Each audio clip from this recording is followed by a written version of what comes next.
ഞങ്ങൾ രാഹുൽ മാക്കൂട്ടത്തിനെ സംബന്ധിച്ച് ഞാൻ പറയാനുള്ളതെല്ലാം പറഞ്ഞു കഴിഞ്ഞു. വീണ്ടും അത് ഞാൻ ആവർത്തിക്കാൻ ആഗ്രഹിക്കുന്നില്ല. ഇവിടെ ഒരു സ്വർണ്ണക്കൊള്ളയുമായി ബന്ധപ്പെട്ട് 2 ദേവസ്വം ബോർഡ് പ്രസിഡന്റുമാർ ജയിലിലാണ്. ലക്ഷക്കണക്കിന് ഭക്തജനങ്ങളുടെ വികാരത്തെ വ്രണപ്പെടുത്തിയ സംഭവമാണ്. എന്തുകൊണ്ട് ഇതിന് നേതൃത്വം കൊടുത്ത മന്ത്രിമാരെ ചോദ്യം ചെയ്യുന്നില്ല? കടകംപള്ളി സുരേന്ദ്രനെയും വാസവനെയും അടിയന്തരമായി ചോദ്യം ചെയ്യണം. കാരണം അവരുടെ പിൻബലത്തോടു കൂടിയാണ് ഈ സ്വർണ്ണക്കൊള്ള അവിടെ നടന്നത്.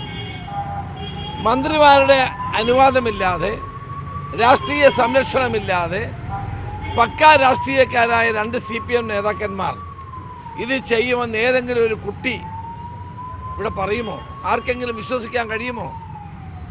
ഇവിടെ ഇത്രയും വലിയൊരു കൊള്ള നടന്നിട്ട് അതിനെപ്പറ്റി ഗവൺമെൻറ് മിണ്ടുന്നില്ല. മുഖ്യമന്ത്രി മൗനം പാലിക്കുന്നു. എന്തുകൊണ്ടാണ് മുഖ്യമന്ത്രി മൗനം പാലിക്കുന്നത്?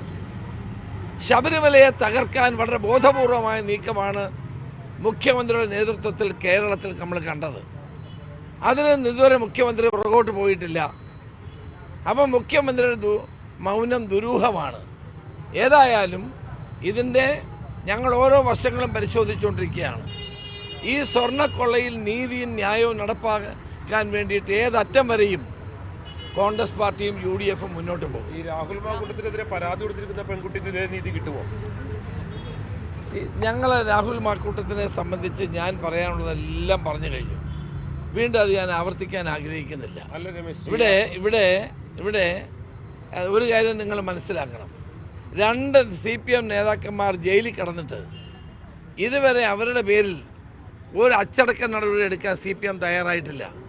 ഞങ്ങൾ അങ്ങനെയല്ലോ ചെയ്തത്. ഞങ്ങൾ അങ്ങനെയല്ലോ. ഒരു മിനിറ്റ് ഞാൻ പറഞ്ഞു കേട്ട്. ഞങ്ങൾ അങ്ങനെയല്ലോ പറഞ്ഞത്. ഞങ്ങൾ അങ്ങനെയല്ലോ ചെയ്തത്. 2 മുൻ MLA ആയ ശ്രീ പത്മകുമാർ, മുൻ എല്ലാ രംഗത്തും CPMൻ്റെ ഏറ്റവും ഉയർന്ന നിലയിൽ പ്രവർത്തിച്ചിട്ടുള്ള വാസു, 2 പേരും ജയിലിൽ കിടന്നിട്ട് CPM എന്ത് നടപടിയാണ് എടുത്തത്? CPMനാണ് ഇരട്ടത്താപ്പ്. ഞങ്ങൾക്കൊരു ഇരട്ടത്താപ്പുമില്ല. ഒരു പാർട്ടി എന്ന നിലയിൽ ഞങ്ങൾ സ്വീകരിക്കേണ്ട എല്ലാ കാര്യവും സ്വീകരിച്ചിട്ടുണ്ട്. അതിനപ്പുറത്തേക്ക് എനിക്ക് അതിനെപ്പറ്റി ഒന്നും പറയാം. പെൺകുട്ടിയുടെ ഒപ്പമാണോ അങ്ങടക്കമുള്ള നേതാക്കൾ? നിയമം നിയമത്തിന്റെ വഴിക്കുമോ? Law will take its own course.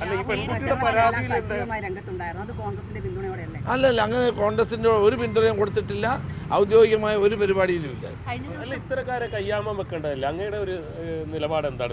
ഇത്ര ഒരു പെൺകുട്ടി പരാതി പറയുമ്പോഴേ ഇത്തരക്കാരെ കയ്യാമം വെക്കേണ്ടതല്ലേ? അങ്ങേക്ക് അത് എല്ലാവർക്കും അവസരം കൊടുക്കും. അല്ല, ഞാൻ ഒന്ന് ചോദിച്ചോട്ടെ, അതിൽ അങ്ങേക്കൊരു തീരുമാനം? ഞങ്ങളുടെ നിലപാട് പറഞ്ഞതാണ്. ഇതിനപ്പുറത്തേക്ക് അതേ സംബന്ധിച്ച് എനിക്കൊന്നും പറയാം. അതിലൊരു പെൺകുട്ടിയുടെ പരാതി പറയാനുള്ളതെല്ലാം പറഞ്ഞു കഴിഞ്ഞു. ഇതേ സംബന്ധിച്ച് ആദ്യം മുതൽ ഞാനൊരു നിലപാടെടുത്ത ആളാണ്. അത് ആ നിലപാടിൽ തന്നെ ഉറച്ചു നിൽക്കുന്നു. അതിനപ്പുറത്തേക്കൊന്നും പറയാനില്ല. അതൊക്കെ വരട്ടെ.